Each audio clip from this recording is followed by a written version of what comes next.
அப்படி சிக்கிய நான் பயனாக சார் அவர் எப்போவுமே தலைவருக்கு அவங்க பொண்டாட்டியை பற்றியோ பிள்ளையை பற்றியோ நினைப்பு இருப்பதாக நான் கருத இல்லை. எப்போ பார்த்தாலும் இந்த அசோசியேஷன் தான் அவருக்கு நினப்பு. அவர் அடிபட்டார், ஐசியூவில் இருக்கார். ஐசியூவில் இருக்க வரைக்கும் தொலைபேசி கொடுக்கப்படவில்லை. ஐசியூவிலிருந்து வெளியில் வந்த உடனே முதல் ஃபோன் அவருடைய மனைவிக்கோ மகன்களுக்கோ அடிக்கலை. திருச்சியில் நிற்கிற அவரின் பெற்றெடுக்காத பிள்ளையாக வளர்க்கப்படுகிற எனக்குத்தான் போட்டார். ஏன்னா நான் முக்கியமானவன் என்று கருதவில்லை. அந்த 4ஆம் தேதி நிகழ்ச்சியை நீங்கள் நடத்திட வேண்டும், நடத்துவீர்களா என்று கேட்டார். நான் சொன்னேன், உங்களுக்கு என்ன ஆயிற்று சொல்லுங்க. சார் அவருக்கு தெரியுமா, ஒரு மேஜரான ஆபரேஷன் பந்துக்கிண்ண மூட்டு மாற்றப்பட்டிருக்கிறது. அது சாதாரண அறுவை சிகிச்சை அல்ல. அந்த சிகிச்சை செய்யணுமா செய்ய வேணாமான்னு தெரியல. முதல் நாள் நாளைக்கு தெரிஞ்சிடும் சார், 4 நாள் நான் நடந்துடுவேன் சார், 4 நாள் நான் வந்துடுவேன் அப்படின்னு சொல்கிறார். நான் சொன்னேன், நீங்கள் முதல்ல உடம்பை பாருங்கள், நான் முதலில் உங்களை பார்க்க வர வேண்டும் என்று திருச்சியிலிருந்து என்னுடைய எனக்கான சகோதரர்கள் என்று நான் குறிப்பிடுவதெல்லாம் நம்ம நெட்வொர்க் நண்பர்கள் தான். நான், புஷ்பராஜ், ராஜசேகர், செல்வகுமார், கரோலின் மேலே எங்களோடு வர்றேன்னு சொன்னாங்க. வேணாமா, 5 பேருக்கு மேலே இடம் இல்லை, உங்களை அழைத்து செல்கிறோம்னு சொல்லிவிட்டு நான் போய் பார்த்தேன். தலைவரை பார்த்த உடனே நான் கண்ணீர் விட்டு கதறிவிட்டேன் உண்மையிலே. ஆனால் தலைவர் தைரியமாக இருங்க, நீங்கள் நிகழ்ச்சியை நடத்தணும், நிகழ்ச்சியை தள்ளி வச்சிடாதீங்க. ஏன் அப்படி சொன்னார் தெரியுமா, இந்த காலகட்டம் நவம்பர், நம் நிகழ்ச்சி தள்ளி போய்விட்டால் மழை வரும், நிகழ்ச்சி கட்டு போய்விடும், ஆகையினால் இப்போவே நடத்தணும் அப்படின்னு சொல்லி செப்டம்பர்லேயே இறுதியில் நடத்த வேண்டும் என்று தலைவர் வேண்டுகோள் வைத்தார். அதெல்லாம் அப்புறம் பார்க்கலாம், முதல்ல உங்கள் உடம்பை பார்ப்போம் என்று சொல்லிவிட்டு. ஆனால் நம்முடைய தலைவர் மாதிரி ஒரு தலைவர் கிடைக்க முடியாது. ஏன் தெரியுமா, வாழும் வாழ்க்கைக்கும் வாயில் வரும் வார்த்தைக்கும் வித்தியாசம் இல்லாமல் வாழுகின்ற ஒரே தலைவர் நம்முடைய தலைவர் மட்டும்தான். ஏன் தெரியுமா, அவர் சொன்னார், எல்லா மீட்டிங்லையும் சொல்லுவார், எனக்கு நல்ல மனைவி, எனக்கு நல்ல பிள்ளைகள் கிடைச்சிருக்காங்க. நான் உண்மையிலே கோவைக்கு போன பொழுதுதான் அந்த பிள்ளைகள் எவ்வளவு அருமையான பிள்ளைகள் என்று பார்த்தேன். ஒரு மகன் தலைவரினுடைய மூத்திரப்பையை பிடிக்கிறான், இன்னொரு மகன் தலைவரின் காலை பிடிக்கிறான். அப்படி பெற்றால் இப்படிப்பட்ட பிள்ளைகளை தான் பெற்க வேண்டும் என்று சொல்லுகிற அளவிற்கு அவர் சொன்ன வார்த்தைக்கு உயிரோவியம் தந்தார்கள். அப்படி அந்த அப்பாவை பார்த்துக்கிட்டாங்க. ஆனால் அந்த அப்பா அவர்களை பார்க்கவில்லை, நம்மைத்தான் பார்க்கிறார் என்பதுதான் உண்மை. அப்போ தலைவர் அப்போ அவ்வளோ உறுதியாக சொன்னார், நிச்சயமாக நடத்திடுவோம். ஆப்ரேஷன் முடிஞ்சிருச்சு. நான் 2 நாளில் கேட்டேன், எப்படி இருக்குது வலி? அப்போ தலைவர் என்ன கேட்குறாரு, வலி இருக்குது, நிகழ்ச்சிக்கு தேதி குறிச்சிட்டிங்களா? நான் சொன்னேன், நீங்கள் எப்பொழுது வருவீர்கள் என்று மருத்துவர் சொல்லட்டும், அதுக்கப்புறம் நம்ம பண்ணிக்கிறேன். சார் நான் 2 வாரத்தில் வந்துடுவேன் சார், டாக்டர் சொல்லிட்டார் சார். எனக்கு ஒன்றும் புரியல. ஏன்னா எங்கள் அம்மாவுக்கு அந்த ஆப்ரேஷன் பண்ணியிருக்கோம், பந்துக்கிண்ண மூட்டு மாற்று சிகிச்சை என்பது மிகப்பெரிய அறுவை சிகிச்சை. அது பண்ணிட்டா நீங்கள் புரண்டு படுக்க முடியாது. தலைவர் அவ்வளவு அவதிப்படுகிறார் இந்த 40 நாளில். ஆனால் அதையெல்லாம் தாண்டி இந்த கூட்டம் நடத்த வேண்டும் என்பதிலே நான் ஆர்வம் இருந்தது. இதை பார்க்கிற பொழுது எனக்கு ஒரு கதை தான் நினைவுக்கு வருகிறது. உங்களுக்கு தெரியுமா, அமெரிக்காவினுடைய அதிபராக இருந்த ஜான் கென்னடி லிட்டில் ஹோப் என்ற நகரத்திற்கு வருகிற பொழுது ஒரு 5 வயது சிறுவன் அவனை கைப்பிடித்து வரவேற்கிறான். அவன் அந்த 5 வயது சிறுவனை பார்த்து கேட்கிறான், நீ என்னவாக போகிறாய்? நானா நான் உன்னை போல் அதிபராக வேண்டும் என்று அந்த 5 வயது சிறுவன் சொன்னான். அவன் வேறும் யாரும் இல்லை, பின்னாளில் அமெரிக்காவின் அதிபராக வந்த பில் கிளின்டன் தான் 5 வயதில் அப்படி சொன்னவன். அந்த நம்பிக்கையாளனுக்கு மனைவியாக ஒரு வெற்றி திருமகள் ஹிலாரி வருகிறார். அமெரிக்காவினுடைய அதிபர் கிளின்டன் தன்னுடைய ஆசை மனைவி ஹிலாரியோடு நியூயார்க் தலைநகரில் படகு காரில் பளிங்கு தரையில் பவனி வருகிற பொழுது பெட்ரோல் தீர்ந்து விடுகிறது. பெட்ரோல் நிரப்புவதற்காக ஒரு பெட்ரோல் பங்கிலே அந்த கார் போய் நிற்கிறது. பெட்ரோல் நிரப்புவன் ஓடி வருகிறான், பெட்ரோலை நிரப்புகிறான். நிரப்புகிற பொழுது ஜன்னலை தட்டுகிறான். ஜன்னல் கதவு கீழே இறங்குகிறது. முன் இருக்கையிலே ஹிலாரி அமர்ந்திருக்கிறார். ஹிலாரியை பார்த்தவுடன் அவன் கேட்டான், hello Hillary, how are you? Hillary உடனே பதில் சொன்னாள், ஐ am fine, how are you என்று கேட்டால், ஐ ஆம் ஆல்சோ ஃபைன் என்று அவன் சொன்னான். அப்பொழுது பெட்ரோல் நிரப்பப்பட்டு விட்டது, வண்டி நகர்ந்து விட்டது.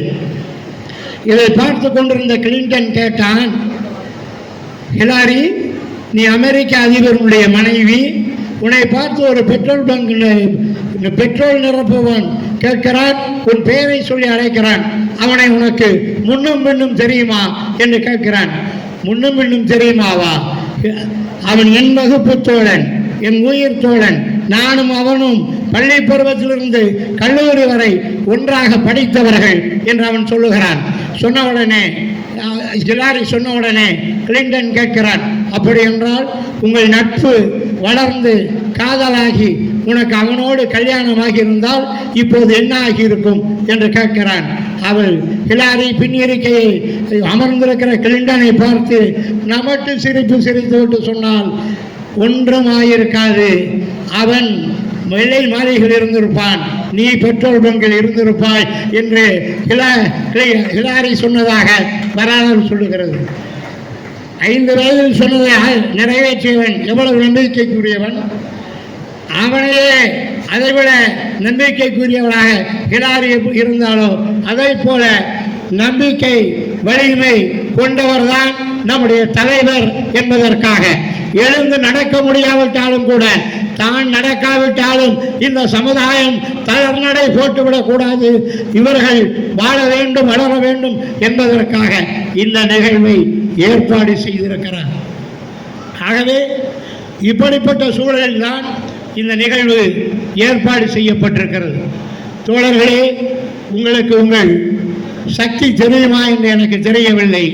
ஏனென்றால் நெட்வொர்க்கர்ஸ் என்றால் எவ்வளவு வலுவானவர்கள், வளமானவர்கள் என்று உங்களுக்கு தெரியுமா என்று புரியவில்லை. நாம் வாழுகிற நாடு அப்படிப்பட்ட நாடு. எந்த நாட்டில் நாம் வாழ்ந்து கொண்டிருக்கிறோம்? தண்ணீரை விலை கொடுத்து வாங்குகிற குவைத் முன்னேறிவிட்டான், தண்ணீரிலே மிதக்கின்ற வெனிஸ் முன்னேறிவிட்டான், வெறும் மாடுகளை மட்டுமே நம்பி இருக்கிற டென்மார்க் முன்னேறிவிட்டான், வெறும் காடுகளை மட்டுமே நம்பி இருக்கிற பிலிப்பைன்ஸ் முன்னேறிவிட்டான், வெறும் நிலப்பரப்பை மட்டுமே நம்பி இருக்கிற ஆஸ்திரேலியா முன்னேறிவிட்டான், வெறும் கடிகாரத்தை மட்டுமே நம்பி இருக்கிற சுவிட்சர்லாந்து முன்னேறிவிட்டான், வெறும் மீன்களை மட்டுமே நம்பி இருக்கிற நார்வே முன்னேறிவிட்டான், அறிவியலை மட்டுமே ஆதாரமாக வைத்திருக்கின்ற அமெரிக்கா முன்னேறிவிட்டான், கூட்டு பண்ணைகளை மட்டுமே மூலதனமாக வைத்திருக்கின்ற சோவியத் ரஷ்யா முன்னேறிவிட்டான், மனித உழைப்பு மட்டுமே நம்பிக்கையாக வைத்திருக்கிற இரண்டாம் உலகப் போரில் ஹீரோஷிமா, நாகசாகி என்ற 2 நகரங்களை இழந்ததற்கு பிறகு, அமெரிக்கா ஏகாதிபத்தியத்தால் பல லட்சம் மக்களை பலி கொடுத்ததற்கு பிறகு, அதாவது நெருப்பின் மடியில் எந்நாளும் வாழுகிற அந்த ஜப்பான், நீர்வளம் இல்லை, நிலவளம் இல்லை, நீல கடல் வளம் இல்லை, ஜனவளம் இல்லை, ஜலவளம் இல்லை, தன்னுடைய உயர்கல்வியை தன்னுடைய தாய்மொழியில் கற்கிற ஜப்பான் உலக நாகரிகத்தின் ஓட்டப்பந்தயத்தில் முதல் வரிசையில் வந்து கொண்டிருக்கிறான்.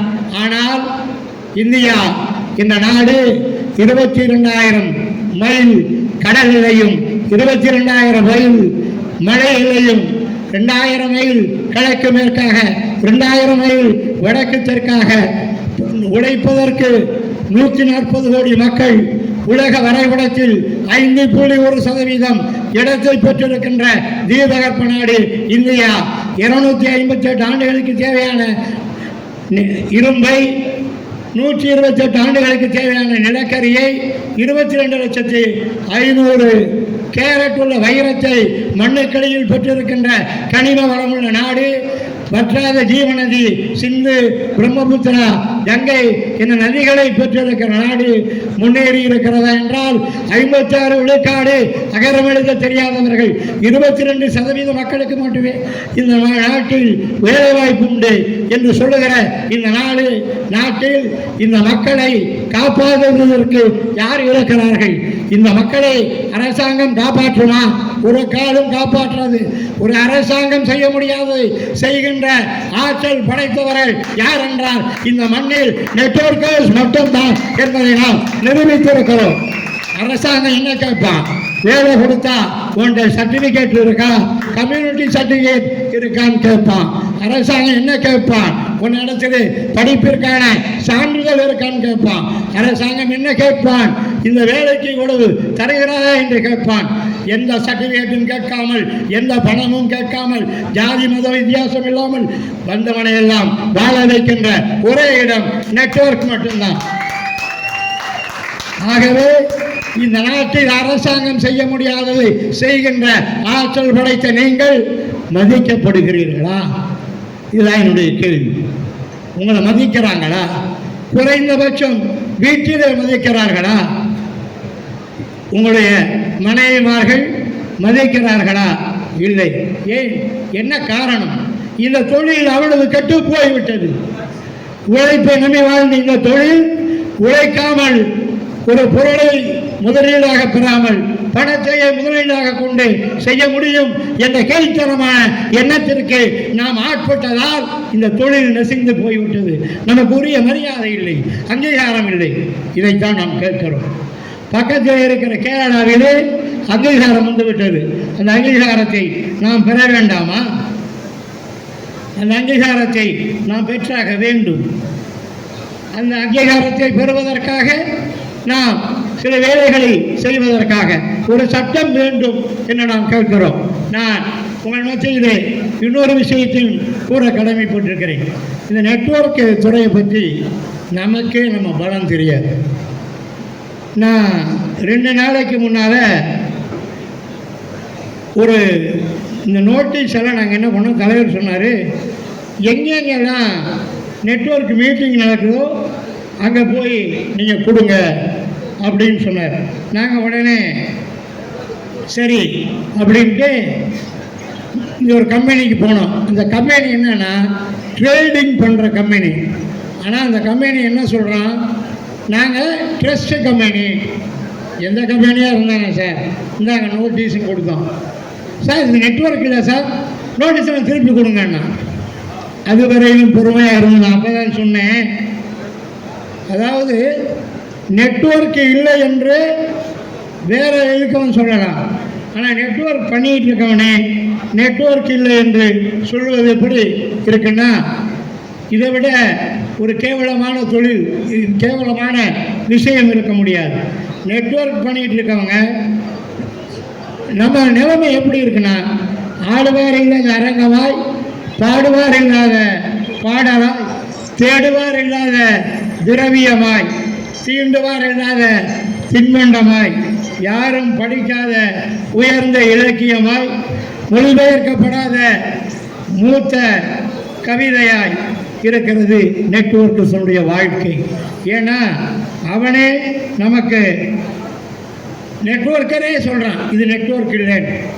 பானைக்கே பசைக்கலாமா, விசிறிக்கே வியர்க்கலாமா, வெளியிலே வெந்நீரை கொண்டு போய் வேரிலே ஊற்றலாமா, நகத்தை வெட்டி அழுக்க நீக்கி அழகு பார்க்க வேண்டிய கத்திரிக்கோளை வேலை வெற்றி பதம் பார்க்கலாமா, அதை போல மலரை எடுத்து மாலை தொடுக்க வேண்டியவர்களை இதழை பிய்த்து சின்னாபின்னப்படுத்தலாமா, ஆடுகளை காக்க வேண்டிய யாதவர்களை ஓநாய்களிடம் ஆடுகளை ஒப்படைக்கலாமா, தாய்ப்பாலே நெஞ்சாகலாமா, காற்றாடியே கத்தியாகலாமா, நெட்வொர்க்கர்ஸ்க்கு எதிரியாகலாமா? இந்த சூழல் தான் இந்த மண்ணில் இன்றைக்கு நிலவி கொண்டிருக்கிறது சார். நெட்வொர்க்கர்ஸ் இதை நாம பண்ண நெட்வொர்க் எமனம் தான். இது புனிதமான தொழில். இந்த மண்ணில் இதற்கு துணையான தொழில் இல்லை. எனக்கு முன்னால் ரொம்ப பேர் பேசிட்டாங்க. இதுக்கு எந்த குவாலிஃபிகேஷன் தேவையில்லை. நம்பிக்கை ஊட்டுகிற தலைமை தான் சார். எங்கே போனாலும் நீ லாயக்கப்பட மாட்டேன், இந்த வேலைக்கு நீ லாயக்கு இல்லைம்மா. நெட்வொர்க்கு தான் உண்மையிலே லாயக்கு இல்லாதவனை கூட கூப்பிட்டு ஒன்றை விட மோசமானவெல்லாம் சிறப்பாக செய்கிறான், நீ தான் சிறந்தவன் அப்படின்னு சொல்லுகிற தளம், நம்பிக்கை ஊட்டுகிற தளம் நெட்வொர்க். இந்த தளத்துக்கு அங்கீகாரம் இல்லை. அப்போ நம்ம என்ன நினைக்கிறான்னு தெரியுமா? என்னடா அது இப்படியெல்லாம் சொல்கிறாரு, எப்போ நம்ம வாழ்க்கை மாறும் என்று ஏக்கத்தில் இருக்கார்கள். நான் பல படங்களையெல்லாம் இங்கே வைக்கணும்னு நினச்சேன், வாய்ப்பெல்லாம் போயிடுச்சு. ஏன்னா நெட்வொர்க் வாழ்க்கையில் அப்படியெல்லாம் கஷ்டப்பட்டு செத்தே போயிட்டாங்க. சில பேர் தற்கொலை பண்ணி கொண்டாங்க, பல பேர் வீட்டை விட்டு வெளியில் இருக்காங்க. காரணம், இந்த இன்வெஸ்ட்மெண்ட் கான்செப்ட் என்று ஒன்றில் புகுந்து நம் வாழ்க்கை சின்னாபின்னமாக இருக்கிறது. ஆக இப்படிப்பட்ட இவர்கள் வாழ்க்கை பாதுகாக்கப்பட வேண்டும் என்று தலைவர் ஒரு முடிவெடுக்கிறார். போன முறை சட்டமன்ற தேர்தலில் சொன்னதை அவர் கேட்கல, இந்த தடவை அப்படி விட்டுறக்கூடாது அப்படின்னு தலைவர் ஒரு முடிவெடுக்கிறார். அப்போ ஒரு 3 டிமாண்டை அங்கே உருவாக்குறார். அதில் முதல் டிமாண்டு தான் நமக்கு ஒரு அங்கீகாரம் வேண்டும், சட்ட வடிவிலான அங்கீகாரம் வேண்டும். ஏனென்றால் இந்த துறை சாதித்ததை வேறு எந்த துறையும் சாதிக்கவில்லை. நான் கேட்குறேன் சார், நீங்கள் எத்தனை வருஷமாக ஆயுள் காப்பீட்டை பார்த்துருப்பீங்க? 50 வருஷமாக இருக்கும் இன்சூரன்ஸ். ஆனால் 50 ஆண்டுகளில் இன்சூரன்ஸ் சாதிக்க முடியாதை, அந்த துறை சாதிக்க முடியாதை 6 மாதத்தில் நெட்வொர்க்கில் நம்மவர்கள் சாதித்து காட்டினார்கள். இது வரலாறு. ரியல் எஸ்டேட் பாருங்க, பெரிய பெரிய கம்பெனிகளாக இருக்கும். அந்த கம்பெனி இன்றைக்கும் ஒரு வருஷத்துக்கு 100 பிளாட் 200 பிளாட்டு தான் பெரிய நிறுவனம் விற்றுக்கிட்டு இருக்கோம். ஆனால் ஒரே நாளில் 1000 பிளாட்டுகளை விற்று முடித்த சரித்திரம் நெட்வொர்க்கர்ஸ்க்கு மட்டும்தான் உண்டு. அவன்தான் இவனெல்லாம் புரோக்கர் இல்லை, director, senior marketing executive, joining director என்று உங்களுக்கு அங்கீகாரம் கொடுத்து அதை விற்பனை செய்தது ரியல் எஸ்டேட் துறை என்றால் அது நெட்வொர்க்கு. அப்படிப்பட்ட துறையை அங்கீகரிக்க வேண்டும் என்று நாம் வேண்டுகோள் வைக்கிறோம். நம்முடைய 2வது கோரிக்கை என்ன தெரியுமா? 2வது கோரிக்கை மிகவும் பலமான கோரிக்கை. இழந்த நிறைய பேர் சொல்ல தாலியை அடகு வைத்து போட்டிருக்கிற பெண்கள் எல்லாம் நம் தலைவர் முன்னால் வந்து அழுகிற காட்சியை நான் பார்த்திருக்கிறேன். அப்படிப்பட்டவர்கள் இழந்த பணத்தை மீட்டு தருவதற்காக ஒரு அமைப்பு வேண்டும் என்று ஒரு சிங்கிள் பெஞ்ச் ஜட்ஜி அவரை போட்டு ஒரு அமைப்பை உருவாக்கி சட்ட வடிவில் திருப்பி கொடுக்க வேண்டும் என்று நாம் சொல்கிறோம். உடனே நம்ம கேட்போம், சார் அவன் தான் பணத்தை சாப்பிட்டு எங்கேயோ போயிட்டான், இதெல்லாம் நடக்கிற கதையா? முதலில் வாழ்க்கையில் நம்பிக்கை வையுங்கள். நாளை காலை எந்திரி போனால் தான் இன்றைக்கி ராத்திரி ஒழுங்காக சாப்பிடுவோம். ராத்திரி தூங்குறப்போ செத்துருவோம்னு நினச்சா ஒழுங்காக சாப்பிடுவோமா? எவனும் சாப்பிட மாட்டான். ஆக நம்பிக்கை தான் வாழ்க்கை. என்னன்னா இவங்களுக்கு என்ன இதெல்லாம் வந்தால் வந்துருமான்னு சார், வராமல் இருப்பதற்கு பல உதாரணம் இருக்குது. பிஎல்சியோடைய நிலங்கள் பல கோடி ரூபாய்க்கு போகும், ஆனால் அவங்களுக்கு உரிய நிவாரணம் வழங்கப்படலை. இது போன்ற அதே மாதிரி நியோமேக்ஸ் பல லட்சம் கோடிகளை பெற்றிருக்கிறது. சில ஆயிரம் கோடிகள் மட்டும்தான் அவர்கள் தர வேண்டும். ஆனால் தந்தார்களா? இல்லை. ஏன்? அதை பற்றிய சட்டம் இல்லை, இதை வாங்கி கொடுக்கணுங்கிற எந்த வரைமுறையும் இல்லை. அதைத்தான் தலைவர் கேட்கிறார். சட்டம் வேண்டும், இவர்களுக்கு இந்த பணத்தை மீட்டு கொடுப்ப சட்டம் வேண்டும் என்று நாம் கேட்கிறோம். இப்போ இந்த 2 டிமாண்டிலேயே முதல் டிமாண்டுக்கும் 2வது டிமாண்டுக்குமே ஒரு சம்பந்தம் இருக்கு. சட்டம் வந்துவிட்டால் இது மாதிரி வெறும் கம்ப்யூட்டரை மட்டுமே நம்பி இருக்கிற நிதி நிறுவனங்கள் வர முடியாது. அப்போ அங்கேயே 2வது டிமாண்டை முதல் டிமாண்டிலேயே நாம் வெற்றி பெறுகிறோம். அதை தாண்டி 3வது டிமாண்ட் நலவாரியம் கேட்கிறோம். நலவாரியம் எதற்கு? நீங்கள் தான் கோடிக்கணக்கில் சம்பாதிக்கிறீங்களே, உங்களுக்கு நலவாரியம் என்று சொல்லுவார்கள். நான் அவர்களுக்கு ஒன்றை சொல்லுவேன், சரி 25 வயதில் 35 வயதில் 40 வயதில் இருக்கின்ற நிலை போல் 60 வயதிலும் இருக்காது. ஏதாவது ஒரு கோளாறு வரும், கம்பெனி மூடிடுவான், அல்லது கம்பெனி நினைத்தால் நம்மை தூக்கி போட்டுருவான். கண்ணீரை செந்நீரை சிந்தி ஒரு 5 லட்சம் பேரை கொண்டு வந்து டீமை வளர்த்ததற்கு பிறகு நிறுவனம் நினைத்தால் வெளியேற்றுகிறது. அப்படி ஒரு சூழல் என்னுடைய இனிய நண்பருக்கு நடந்திருக்கு. அப்படியெல்லாம் செய்தால் அவர்களுக்கு பாதுகாப்பு இருக்கா? இல்லை. அப்போ அந்த 60 வயதை தொடுகிற பொழுது அவர்களுக்கு உரிய நிவாரணம் வேண்டும், பாதுகாப்பு வேண்டும் என்று நம்முடைய அமைப்பு வலியுறுத்துகிறது. தன்னுடைய குழந்தைக்கு திருமணம் முடிக்க, பிள்ளைகள் படிப்பதற்கு, இவற்றிற்கெல்லாம் இந்த நாட்டில் உதவித்தொகை எத்தனையோ பேருக்கு வழங்கப்படுகிறது. நாம் அதற்கு எப்படி தகுதியானவர்கள் என்றால், நாம் மட்டும்தான் இந்திய துணைக்கண்டத்திலே ஜிஎஸ்டி வருவதற்கு முன்பே மல்டி பாயிண்ட் டாக்ஸ் என்ற வரி செலுத்தியவர்கள். நாம் மட்டும்தான் ஜிஎஸ்டி, அதாவது வருமான வரியை 500 ரூபாய்க்கு கூட செலுத்தி தொழில் செய்கிற ஒரே கூட்டம் நம்முடைய நெட்வொர்க் கூட்டம் மட்டும்தான். அப்ப நமக்கு இல்லை என்றால் எவனுக்கு இருக்கிறது தகுதி?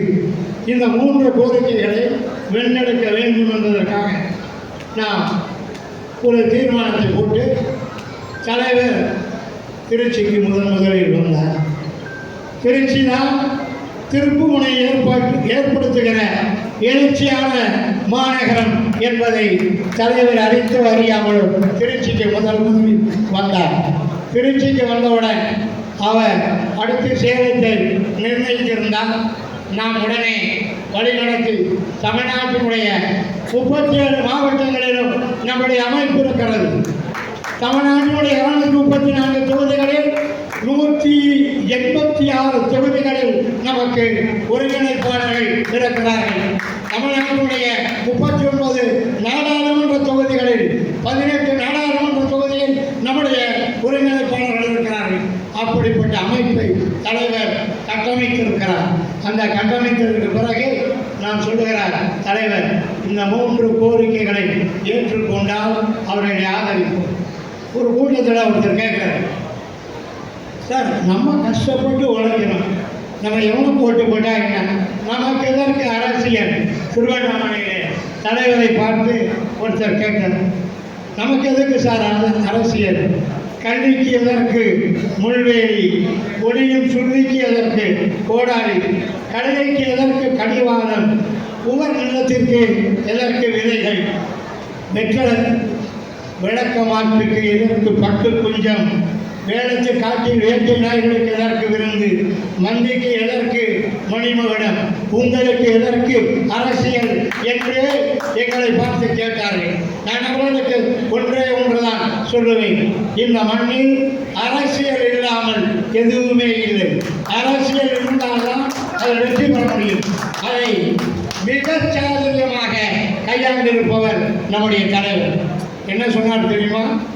நாம இந்த கோரிக்கையை ஏற்றுக்கொள்ளுபவர்களை ஆதரிப்போம். ஒரு மாலை மலர் மாலை முரசு ஒரு பக்க விளம்பரம் எத்தனை லட்சம் வரும் தெரியுமா? அந்த விளம்பரத்தை கொடுத்தாரு. உடனே நம்ம தலைவர் எங்கேயோ பணம் வாங்கிட்டாங்க, எவ்வளோ பெரிய விளம்பரம் கொடுக்குறாரு அப்படின்னு சொல்லிட்டாங்க. தலைவர் எவ்வளோ பெரிய இல்லாடி, நான் பேசி கொண்டிருக்கிற பொழுது அடுத்த வரி என்ன வரப்போகிறது என்பதை அறிந்த ஞானி அவர். அதனால தான் அவர் என்ன பண்ணார், நம்மால் இப்படி சொல்லுவார் தெரிஞ்சு, இந்த முடிவை நான் எடுக்க மாட்டேன், உயர்நிலை குழு தான் எடுக்கும் என்று சொன்னார். அப்போ உயர்நிலை குழு ஒரு குறிப்பிட்ட அளவில் இருக்கும்னு நினைச்சோம். இல்லை, நீண்டிகிட்டே போச்சு. தலைவர் சொன்னார், திருச்சி நடக்கும் கூட்டத்தில் நம்முடைய மக்களே முடிவெடுக்கட்டும், ஓட்டெடுப்பு நடத்தி ஜனநாயகத்தின் மாண்புகளை எட்டிஸ்பெக்ட் எடுத்துரைத்தானே ஆபிரகாம் லிங்கன், அவனை விட மிகச்சிறந்த தலைவர், ஜனநாயகத்தின் மாண்புகளை மதிக்கின்ற நம்முடைய தலைவர் மாணவன். அவர் சொன்னார், நம்ம மக்களே எடுக்கட்டும் சார், அவங்க சொல்றதை கூட்டு வைப்போம். அப்போ தலைவர் யாரையும் நிர்ணயிக்கவில்லை என்பது தெளிவாக தெரிகிறதா? அப்போ உடனே நம்ம சார் அரசியல் எப்படி சார், எவ்வளவு பெரிய கட்சியெல்லாம் இருக்கு, நம்ம என்ன சார் அப்படின்னாங்க. நான் ஒரு விஷயத்தை உங்களுக்கு சொல்ல கடமைப்பட்டிருக்கிறேன். தமிழ்நாட்டு அரசியலில் இன்றைக்கு திராவிட முன்னேற்ற கழகம், அண்ணா திராவிட முன்னேற்ற கழகம், தவேக என்ற 3வது இடத்தை நீக்கி 4வது இடத்தில் இருக்கின்ற ஒரு அமைப்பு நம்முடைய அமைப்பு தான் என்பதற்கு சான்று இருக்கிறது. நான் ஒன்றும் ஏனோதான் பேசல. தமிழ்நாட்டில் குவார்டர் இல்லாமல், பிரியாணி இல்லாமல், பணி இல்லாமல் இவ்வளவு பெரிய கூட்டத்தை கூட்டுகிற சக்தி எந்த அரசியல் கட்சிக்கு கிடையாது. நம்மை போல ஆண்டு கொண்டிருக்க போனாலும் சரி, ஆளப்போகிற இருந்தாலும் சரி, காசு கொடுக்காமல் ஒரு கூட்டத்தை கூட்ட முடியும் என்றால் கொள்கைக்காக வாழுகிற கூட்டம் நம்மளது கூட்டம். இதை மாதிரி இதுக்கு கூட எங்க சார் கூட்டம் இருக்கு? நாம் ஆதரித்தால் ஆட்சியில் இருப்பவன் வீதிக்கு வருவான், வீதியிலே இருப்பவன் ஆட்சிக்கு போவான். அதுதான் நம்முடைய வலிமை. இது ஒன்றும் நீங்கள் கை தட்டுறதுக்காக நான் சொல்லலை, கணக்கோடு சொல்லுகிறேன் சார். போன 2021 ஆண்ட கட்சிக்கும் ஆளும் கட்சிக்கும் 1000 வாக்குக்கு கீழே வித்தியாசம் இருக்கிற தொகுதிகள் 86. நான் குறிப்பிட விரும்புவதெல்லாம் நம்முடைய வலிமை என்ன என்றால், சில பேர் 100 500 அதெல்லாம் வேணாம். தமிழ்நாடு அரசாங்கம் தெரிவித்திருக்கிற கணக்கு, எங்கள் பணம் திரும்பி கிடைக்கவில்லை என்று EOW ஆபீஸில் புகார் மனு அளித்தவருடைய எண்ணிக்கை 1 கோடி. புகார் மனு அளித்தவருடைய எண்ணிக்கை 1 கோடி என்றால் அவர் வீட்டில் வாழ்பவர் மகனை நினைக்க வேண்டாம். குறைந்தபட்சம் துணைவியாவது மனைவியை கணக்கில் எடுத்துக்கொள். 2 ஓட்டு என்றால் 2 கோடி பேர். இந்த 2 கோடி பேரில் ஒருத்தரே பல கம்பெனியில் பணம் போட்டிருக்கலாம்.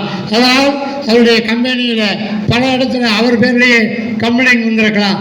அதில் ஒரு 40,000 பேரை விட்டு விடுங்கள். மீண்டும் சொல்லுகிறேன், இன்வெஸ்ட்மெண்ட் கம்பெனி போகாமல் வெறும் ப்ராடக்ட் கம்பெனி தான் பண்ணுவேன் அப்படின்னு வெஸ்டீஜ், ஹெர்பாலை, மோடிக்கு, ஆம்பே என்று பல நிறுவனங்கள் இருக்கு.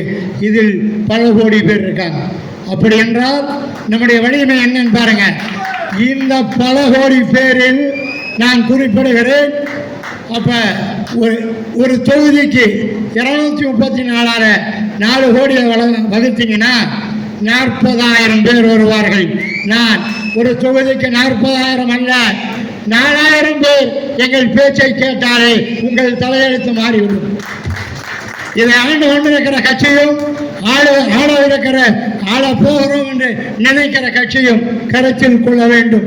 நீங்கள் ஒதுக்குவதற்கு நாங்கள் ஒன்றும் அவ்வளவு எளிதானவர்கள் அல்ல. தமிழ்நாட்டு அரசியல் வரலாற்றில் எங்களை தவிர்த்துவிட்டு எவனும் இனி அரசியல் நடத்த முடியாது. அந்த இடத்திற்கு அசைக்க முடியாத சக்தியாக நம்முடைய அமைப்பை கண்ணீரை செந்நீரை சிந்தி வளர்த்திருக்கிறோம். சர்வேசா இப்பயிரை தண்ணீர் விட்டா வளர்த்தோ, கண்ணீராடல்லவோ காத்தோம், கருக திருவிடமோ 1000 ஆண்டுகள் ஓய்ந்து கிடந்த முன்னர் பாராது வந்த இந்த மாமணியை தோற்போமா என பாரதி பாடினானே. அந்த பாரதி பாடலுக்கு நினைவூட்டுகின்ற வகையில் நான் உங்களை எல்லாம் வேண்டி விரும்பி கேட்பதெல்லாம் உங்கள் வலிமை உங்களுக்கு தெரியவில்லை. நான் இன்றைக்கு ஆட்சியில் இருப்பவர்களை விட இல்லது ஆண்டவர்களை விட மிகவும் வலிமையானவர்கள். இந்த கூட்டத்தை கூட்டுறதுக்கு அவங்க எவ்வளவு செலவு பண்ணணும்? நாம் ஒன்றும் பெரிய செலவு பண்ணலை. நோட்டீஸ் அடித்தோம். நோட்டீஸை பல பேர் பாராட்டினார்கள். நான் சொல்லுகிறேன், தமிழ்நாட்டில் ஆட்சி அதிகாரத்தில் இருக்கின்ற அரசியல் கட்சிகள் A3 மட்டும்தான் நோட்டீஸ் அடிப்பாங்க. AA3 நோட்டீஸ் அடித்த முதல் அமைப்பு நம்முடைய அமைப்பு. இதற்கு காரணம் பிரபாகரன் அல்ல. இதற்கு காரணம் நம்முடைய நிறுவன தலைவனுடைய அகண்ட மனதுதான். அவர்தான் இப்படிப்பட்ட நோட்டீஸை விசாலப்படுத்துங்கள் என்று எனக்கு ஆணையிட்டார். அவர் சொல்படி தான் நாங்கள் கேட்கிறோம். அவர் ரொம்ப சில பேருக்கு சில ஊர் பிடிக்கும். நம்முடைய தலைவருக்கு திருச்சி பிடிக்கும். காரணம் நான் வாழ்வதால் அல்ல. திருச்சி என்றால் அவர் மனம் என்றால் அவர் மனம் எதை விரும்புகிறதோ அதை செய்து முடிக்கின்ற கூட்டம் திருச்சியில் இருக்கிறது. அவர் நினைத்தால் தேன் என்றால் தின்பண்டமாக, அவர் மலர் என்றால் மாலையாக, வெட்டிவா என்றால் கட்டி வருகிற கூட்டம் திருச்சியில் இருக்கிறது. என்னை அவர்கள்தான் பலப்படுத்திக் கொண்டிருக்கிறார்கள். அவர்களின் பலத்தில் தான் இந்த சாதனையை நிகழ்த்த முடிகிறது. தனிப்பட்ட பிரபாகரன் அல்ல. பிரபாகரன் என்ற வார்த்தைக்கு பின்னால் ஒடுங்கியிருக்கிற செல்வகுமார், ராஜசேகர், புஷ்பராஜ், செல்வராஜ், கரோலின் என்று இருக்கின்ற இவர்கள் தான் என்னை தாங்கி பிடிக்கிறார்கள். அப்படித்தான் மனோகரன். நான் அபாண்டராஜை இதற்கு முன்னும் சந்தித்ததில்லை. நான் போய் அவர் ஆஃபீஸில் போய் நோட்டீஸ் கொடுக்குறேன். என் மகளோடு தான் போயிருந்தேன். என்னை அவ்வளவு வரவேற்று உபசரித்தார். காரணம் எனக்காக அல்ல, மனோகரன் என்ற முகமூடியை அணிந்து போனதால், நெட்வொர்க்கர்ஸ் அசோசியேஷன் என்ற அணியை நான் அணிந்து போனதால் அந்த மரியாதை வந்தது. அதுதான் காரணம். நம்ம தலைவர் எப்பவுமே சொல்றது செய்கிறது அவர் மாதிரி யாருமே கிடையாது. எல்லா கூட்டத்திலும் என்ன சொல்வார் சார், நெட்வொர்க் அவன் விக்டோரியா கூட அது சிறப்பாக சொன்னாங்க. நீங்கள் உங்கள் தொழிலை பாருங்கள், அசோசியேஷன் அதுவாக வளர்ந்துடும் அப்படிம்பார். உங்கள் தொழிலை பார்க்கறதுக்கு டீம் கொடுக்குறேன் அப்படின்னு சொல்லுவார். சொன்னாரே தவிர சொல்லுவதை செய்து காட்டிய ஒப்பற்ற தலைவர் நம்முடைய தலைவர்.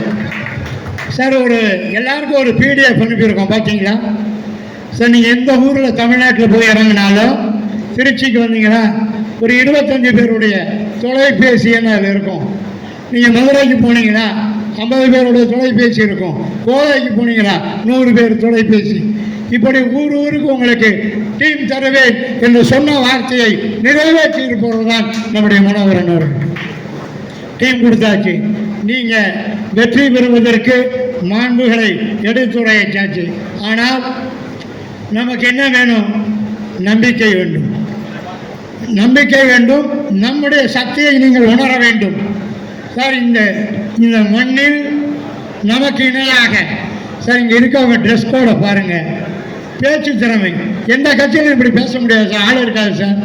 நீங்கள் கொண்டு போய் ஒரு மண்ணை வித்துட்டு வேணா கூட, இந்த மண் கங்கையிலிருந்து எடுக்கப்பட்ட மண், இந்த மண் வீட்டில் இருந்தால் அது லட்சுமி கூரையை பிச்சுக்கிட்டு உள்ள வந்துடும் என்று சொல்லி மண்ணையும் விற்கின்ற மாண்பு படைத்தவர்கள் நம்முடைய நெட்வொர்க்கர்ஸ். பேச்சாற்றல் அப்படி, பேச்சாற்றல் மட்டும்தானா, மக்கள் தொடர்பு அப்படி. இப்படிப்பட்ட நீங்கள் வாழ வேண்டாமா, வளர வேண்டாமா, தலைக்க வேண்டாமா? ஒரு கவிஞன் தான் சொன்னான், எனக்கும் வானுக்கும் போட்டி வந்தது, புன்னகையை நான் எடுத்து வைத்தேன், வானம் வைகரையை எடுத்து வைத்தது, நான் கண்ணீரை எடுத்து வைத்தேன், வானம் மழையை எடுத்து வைத்தது, நான் வியர்வையை எடுத்து வைத்தேன், வானம் நட்சத்திரத்தை எடுத்து வைத்தது, நான் கோபத்தை எடுத்து வைத்தேன், வானம் வெயிலை எடுத்து வைத்தது, நான் காதலை எடுத்து வைத்தேன், வானம் நிலவை எடுத்து வைத்தது, நான் எண்ணங்களை எடுத்து வைத்தேன், வானம் மேகங்களை எடுத்து வைத்தது, நான் எழுத்தை எடுத்து வைத்தேன், வானம் மின்னலை எடுத்து வைத்தது, நான் பேச்சை எடுத்து வைத்தேன், வானம் இடியை எடுத்து வைத்தது, நான் கவிதையை எடுத்து வைத்தேன், வானம் வானொலியை எடுத்து வைத்தது, நான் உலகத்தை எடுத்து வைத்தேன், வானம் இருளை எடுத்து வைத்தது, நான் சந்தேகத்தை எடுத்து வைத்தேன், வானம் கிரணங்களை எடுத்து வைத்தது, நான் பெருமூச்சை எடுத்து வைத்தேன், வானம் பெயரை எடுத்து வைத்தது, நான் நம்பிக்கையோடு புது புது லட்சியங்களை நோக்கி, புது புது மனிதர்களை நோக்கி அடியெடுத்து வைத்தேன், வானம் தோற்றுவது என்று ஒரு கவிஞன் பாடினான். அதை போல நாம் புது புது மனிதர்களை நோக்கி புது புது லட்சியங்களோடு பயணிப்போம். தமிழ்நாட்டில் எந்த அரசியல் கட்சியாலும் வீழ்த்த முடியாத ஒரு அமைப்பு. ஏன்னா நம்மகிட்ட மட்டும்தான் சார் ஜாதி மதம் இதெல்லாம் கிடையாது. நீங்கள் நான் ஒன்றும் திட்டமிட்டு அழைக்கிறேன். இந்த அழைப்புகளை பார்த்தீங்கன்னா முன்னிலையில் போட்டிருக்கோம். செல்வராஜ் அவர் இந்து மதத்தை சார்ந்தவர், புஷ்பராஜ் கிறிஸ்துவ மதத்தை சார்ந்தவர், முகமது ஃபரூக் இஸ்லாமிய மதத்தை சார்ந்தவர், எம்மதமும் சம்மதம் என்று சொல்லுகிற ஒரே அமைப்பு நம்முடைய நெட்வொர்க் அசோசியேஷன். அதனால் யாரை ஆதரித்தாலும் நமக்கு கவலை இல்லை. நமக்கு என்ன நடக்கும்னா, 2026 பிறக்கிற பொழுது நாம் நிச்சயமாக அங்கீகார சட்டத்தை பெற்று தீர்வோம். 2026 நமக்கான நவவாரியம் அமைக்கப்படும், நம்முடைய உரிமைகள் காக்கப்படும் என்று பல விஷயங்கள் உங்களுக்கு சொல்லிக் கொண்டே இருக்கலாம். ஒரு அறிஞன் சொல்றது போல, மாதமும் சித்திரை, நேரமோ பத்திரை, நீங்களோ நித்திரை, நாங்களோ யாத்திரை, புத்தங்கள் முத்திரை என்று சொன்ன பிரகடனை போல இப்பொழுது நீங்கள் செவிக்கு உணவு இல்லாத பொழுது சிறிது வைத்திய போடும் நீங்கள் சாப்பிட வேண்டிய தருணத்தில் உங்கள் முன்னால் நிற்க வேண்டிய சூழல் ஏற்பட்டுவிட்டது. உங்களுக்கு பற்றி வைக்க பல விஷயங்கள் இருந்தாலும் காலம் அனுமதிக்காத காரணத்தால் திருப்பமில்லாமல் விடைபெறுகிறேன். நன்றி, வணக்கம்.